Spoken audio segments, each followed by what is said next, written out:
you had a long hankering for writing or illustrating a children's book and decided that 2024 is the year that you're going to do it? I have 5 tips that are going to help you.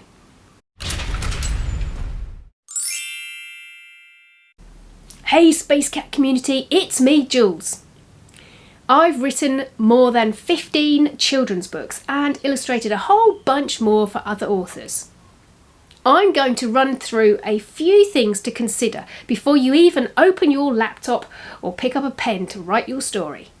I'm going to assume that you've already got an idea for a story, because without that, you're not going to get very far. There's a video linked up here in the cards and also in the description box below that will help you generate your ideas.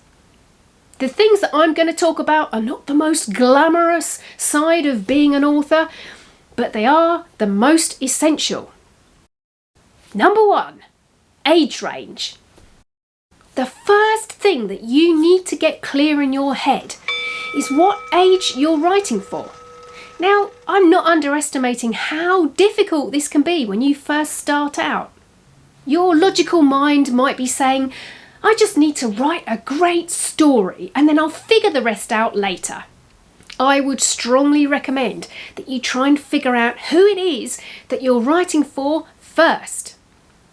This is what's going to happen if you don't do that. Let's say you really like the genre of picture books because you remember them from when you were little, being read to, all the colourful pictures and the lovely story. You might spend months writing your drafts and editing them and then going back and working on it again. You might even employ an illustrator to start working on the illustrations. But when you show it to people, they say, this is too long for a picture book. Perhaps what you've done is write an early readers or a chapter book story and you've tried to stuff it into a picture book. Each type of book attracts a different sort of reader. Picture books are for 3 to 6-year-olds and they have fewer than 1,000 words. Early readers are for 5 to 7s and have a larger word count and a more nuanced storyline, and so on. If you want more information on how to work out your age ranges, well, this video will help you and I've also linked it in the description below. You will seriously kick yourself if you've worked for ages on something that is not going to fit your audience. Perhaps you will have to scrap the idea of having a picture book and the illustrations, or you'll have to heavily edit all the texts so it fits in a picture book. If you've done your research, then you'll know your maximum word count for each type of book and how difficult the language can be and how complicated to make the storyline. Number 2, how you are going to publish. Really, there are 2 ways to go about doing this. Either self-publish or try and find a publisher who is willing to take your book on. Each has its pros and cons and I go into more detail in this video up here.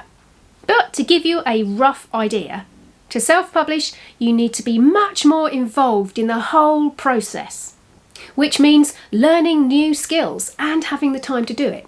Whereas finding a publisher can be quite tricky. Remember, a publishing company is a business and they need to make sure that the books they publish are going to bring money into their business to help it survive. They won't take on your book if they don't think it's going to fit their list or if they think it's a weak idea. Number 3, the message you want to get across. You need to be clear in your mind what your message is. If you could write a synopsis of your book in 1 sentence, what would it be? This is a great way to weed out all the waffle. For example, my very first book, Vincent and the Vampires, the synopsis for that is he's a vegetarian vampire bat who hates the sight of blood. And that's really all you need to know about that story and that little character. This really is a great exercise to do, and your sentence might be longer, that's fine. What you don't want to write about is what he likes to have for lunch or what he was doing on Thursday last week. It's useful because it concentrates that message, so you know exactly what you are going to be writing about, the central core of your story. And when the time comes, it's a brilliant way to tell people about your book. It's kind of like your elevator pitch.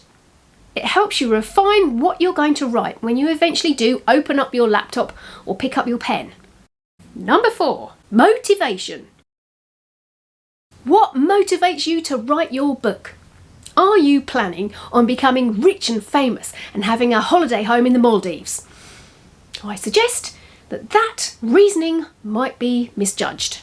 But perhaps you have a story itching to escape your mind, or you have a relative who had an amazing life and you just think the world needs to know about them. Maybe you just love children's books and want to immerse yourself in the creativity of writing and illustrating. Good! Spend time honing your idea and doing your research. You need to get clear in your mind why you're doing this. In popular parlance, find your why. This is important not only for yourself, but also for other authors. It weeds out the "not really bothered" from the "I really love doing this" types.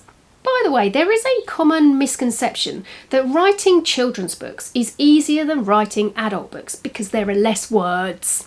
Let me tell you, this is total bunkum. It's actually harder to get across a message and a narrative with a small word count and a narrower vocabulary. Number 5. How long will it take?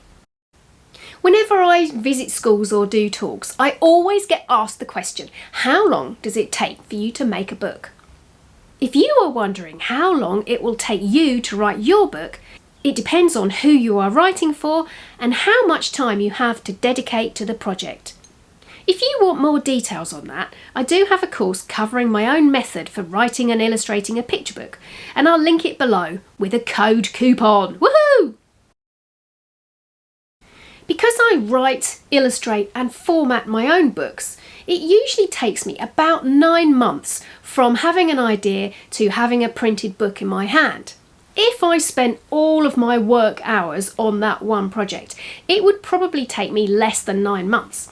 I mean, I did once do a picture book in 3 weeks, but honestly, it nearly finished me off. Never again. If you're using an illustrator, then your own inputs into the text and the story might only take a month, but then you have to factor in how long it's going to take your illustrator to work up those pictures, and also how many they've got and their own work schedule. So what you need to ask yourself is, how long is your book? How many illustrations are there in it? And who will be doing the typography and the formatting? The typography is where you set the text onto the page to make it look beautiful, and the formatting is how to get it print ready. If I haven't put you off and you really are ready to blast off into space with your book idea in 2024, then good for you.